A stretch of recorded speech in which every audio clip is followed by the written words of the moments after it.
When the mind is undisciplined, it seeks distraction. It chases pleasures, escapes discomfort, and follows fleeting emotions. In this restless state, we become servants to our impulses. Each urge pulls us, each desire controls us. This is not freedom. It is subtle bondage dressed as choice. Discipline is the practice of saying no, not because something is bad, but because something deeper is more important. It is the training of the mind to follow what is meaningful rather than what is easy. To wake early when the body resists, to move with intention when comfort begs you to stay still, to return to the breath, to the form, to the path. A disciplined life is not rigid, but aligned. It does not mean being harsh or severe. It means being committed. Commitment is not about intensity, it is about consistency. Like water slowly carving stone, true change arises from small, repeated actions. Discipline is not what you do once with great effort, but what you return to, especially when motivation fades. In discipline, we create rhythm. Like the rising sun or the beating heart, it becomes natural, and through this rhythm, the chaos of the mind begins to settle.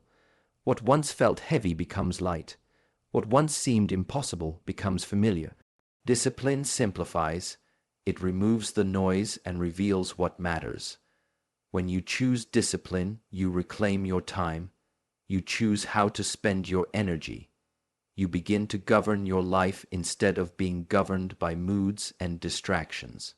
This control is not limiting, it is liberating, because now your actions arise from clarity rather than compulsion. The body becomes strong through repetition. The mind becomes still through repetition. Spirit deepens through repetition. Discipline is not external. It is not about being told what to do. It is an internal vow, quiet, powerful, and private. It is a sacred agreement between who you are and who you could be. To live with discipline is to walk with purpose. Each step is deliberate. Each breath is mindful. The external world will offer temptations, shortcuts, and noise. But the one who is disciplined does not chase every sound. He listens only to the inner bell, the silent call toward mastery. Without discipline, there is movement, but no direction. There is action, but no aim. But with discipline, life becomes a form like a martial art practiced slowly and precisely. And within that form, the paradox becomes clear, that by restricting ourselves with structure, we actually set ourselves free.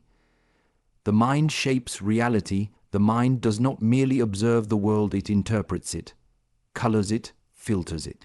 Two people can walk the same path, but see different terrain. One sees obstacles, the other sees opportunities. The difference is not in the world itself, but in the lens through which it is seen. That lens is the mind. A restless mind builds restless surroundings. When the inner world is scattered, no place feels peaceful. When the mind clings to fear, the future becomes threatening. When it clings to regret, the past becomes heavy. In this way, the mind becomes a projector, casting its images onto the canvas of reality. Thoughts are seeds. What you plant in the soil of the mind will grow silently, steadily. If you plant doubt, it will grow roots. If you plant confidence, it will blossom in time. Most do not realize they are gardeners of their own life. They wander the field unaware of the thoughts they are nourishing. Each thought carries energy. A thought repeated becomes a belief. A belief held tightly becomes a way of life. When you tell yourself a story often enough, your body begins to respond as if it were true. This is why training the mind is not luxury, it is necessity. Left untrained, the mind can become your greatest enemy. To shape the mind is to become aware. To see your thoughts rise like clouds, not to judge them, but to notice them. A thought only has power when you hold on to it. If you watch it without attachment, it passes. This watching is the beginning of freedom. In silence, the mind becomes transparent. In transparency, the truth becomes visible. The world outside may not change. Circumstances may remain, but the one who sees clearly responds differently. What used to provoke anger now invites compassion. What once caused anxiety now becomes a test of presence. The shift is not outside, it is internal. But this internal shift changes everything. Just as water reflects the moon when still, the mind reflects truth when calm. In that clarity, you stop reacting and begin choosing. You become the author of your life, not a character blown about by the wind. You respond to difficulty with steadiness. You respond to success with humility. In both, you remain centered. Every step begins in the mind. Every word is first a thought. Every action is first an intention. Shape the mind, and you shape the journey. Train the mind, and you walk through life with awareness rather than illusion. The external world is not separate from the inner, it is its reflection. Embrace discomfort. Discomfort is not the enemy. It is the signal that you are approaching the edge of your known self. It is where growth begins. Most seek to avoid it, to soften every edge, to cushion every step, but in doing so, they also avoid the very path that leads to strength. The body strengthens through resistance, muscles tear before they grow, the mind sharpens through challenge, confusion precedes clarity, the spirit deepens through stillness in struggle. To grow in any direction, you must be willing to face the friction that comes with leaving where you are. Comfort is seductive. It whispers promises of ease, of rest, of safety. But comfort also dulls. It weakens the will. It invites the mind to become lazy, the body to become soft, the heart to forget its purpose.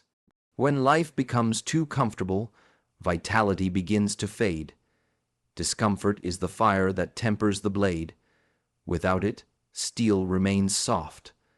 A practitioner steps into the cold morning, into fatigue, into repetition, not because it feels good, but because it refines the character. Each drop of sweat carries away a layer of illusion. What remains is closer to essence. Pain, when met with presence, becomes teacher. It shows you your limits, but it also shows you that those limits can be moved. It reveals fear, but it also reveals courage. The key is not to run from discomfort, but to meet it directly without flinching, to stand in it with breath and awareness. There is wisdom in discomfort. It points you to what you avoid. It uncovers attachments.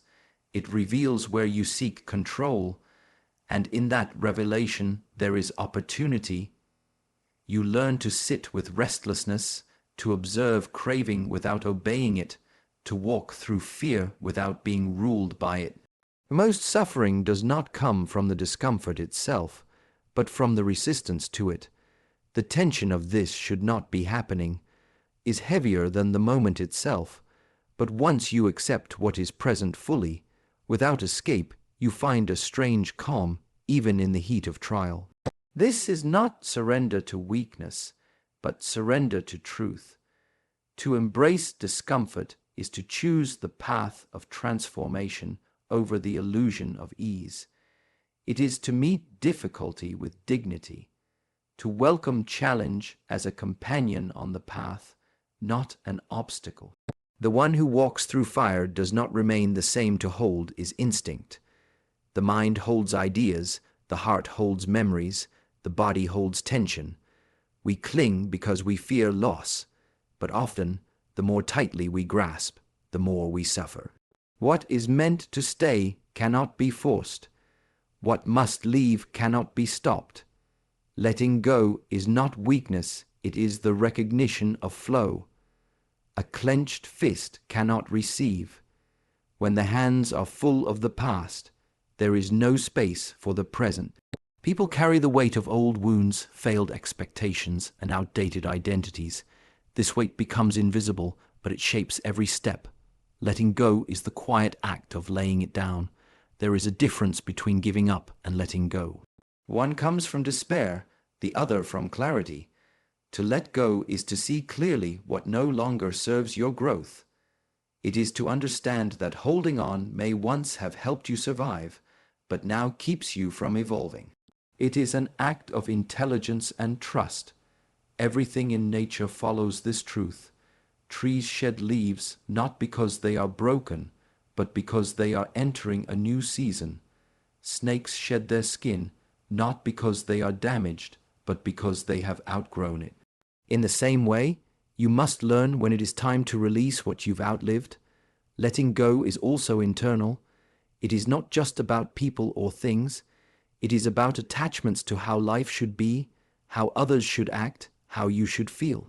These expectations create tension. They turn the mind into a battlefield. But when you release them, even slightly, peace begins to return. Some carry pain not because they want to, but because it became familiar. Suffering becomes part of identity, but freedom begins the moment you no longer identify with your wound. You can acknowledge your story without becoming it. You can carry the lesson and leave the burden. Letting go does not mean forgetting. It means remembering without being controlled. It means honoring what was while choosing to step forward. It means recognizing that something must die in order for something new to be born. Even the breath teaches this. You must exhale fully to truly inhale. There is great power in emptiness. It is not lack. It is readiness. When you let go, you return to your natural state, spacious, open, available. Only then can you see clearly, move freely, live deeply. To release is to return to alignment with the ever-changing flow of life. The present moment is the portal. The mind often dwells in two places: the past, where memory lives, and the future, where imagination wanders. But in neither of these can you act, breathe, or truly live. The only place where life unfolds is here, now. The present moment is not a passing instant. It is the doorway to all clarity, all wisdom, all growth. Many seek peace by rearranging the world outside. They wait for circumstances to align, for others to change, for the future to arrive. But peace is not found in the next moment. It is found by arriving fully in this one. You do not need to control everything. You need only to be here completely. The present moment is not always comfortable. It may contain pain, confusion, or silence, but it is always real. To face it is to face yourself. When you stop resisting what is, you begin to see clearly. Even suffering, when fully met in the present, begins to soften. The moment holds everything you need to transform if you are willing to enter it. To be present is not to stop time. It is to stop dividing yourself. Most people are here in body, but elsewhere in thought. They listen, but they are already replying. They walk, but they are already arriving. Presence is the practice of returning again and again to what is right in front of you. Breath is the anchor.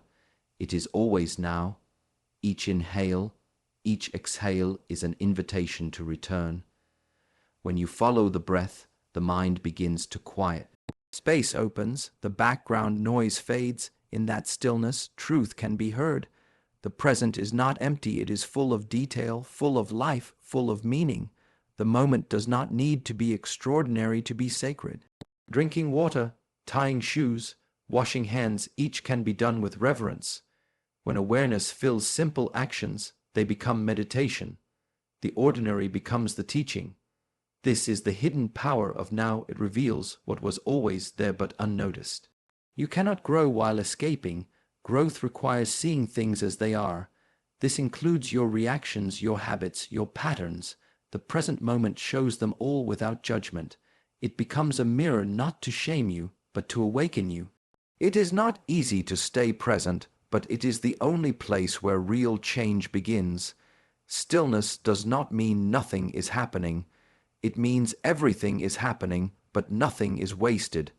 To be present is to be aligned body, mind, and spirit in one place. In that alignment, energy is no longer scattered. It becomes concentrated, precise, powerful. And through that power, the path ahead becomes clear. To master anything, you must first master the space between extremes. Discipline without softness becomes harshness. Freedom without form becomes chaos. True strength lies not in intensity, but in balance. Just as the body walks on two legs, the spirit stands upon harmony. Balance is not stillness, it is movement without falling. A martial artist does not freeze, he flows. His stance is firm, yet adaptable. He can strike, and he can yield. He knows when to step forward and when to step back. This is not weakness. This is control, not over others, but over himself. The mind seeks excess. It clings to pleasure and avoids pain. It runs toward what feels good and hides from what feels difficult. But balance requires facing both, joy and sorrow, action and rest, success and failure. They are not enemies, they are rhythms. To walk steadily, you must feel both feet. In daily life, imbalance often appears as overdoing or underdoing. Working too hard, then collapsing, giving too much, then withdrawing, speaking too often, then remaining silent when truth is needed. Mastery arises when the pendulum slows, when choices are made from awareness, not impulse. Balance is knowing when enough is enough, enough effort, enough food, enough thought. It is the wisdom to stop even when you could continue. It is the courage to act even when you feel uncertain. In this way, balance becomes an act of listening to the body, the breath, the moment. Nature teaches this constantly. Day becomes night, and night returns to day. The tide rises, and it also recedes. Nothing holds its peak forever. Even in power, there is pause. Even in rest, there is quiet strength. To live in balance is to live in accordance with the unseen patterns that govern all things. Emotions, too, require balance. Anger must be tempered by compassion. Sadness must be held with understanding. Joy must be grounded in humility. When you suppress one, you distort them all. When you allow them to move but not rule, you remain centered within the storm. Balance is not something you achieve once and keep forever. It is something you return to again and again like breath. It is not a goal, it is a way of being. And the one who walks in balance walks with clarity, calm, and quiet power.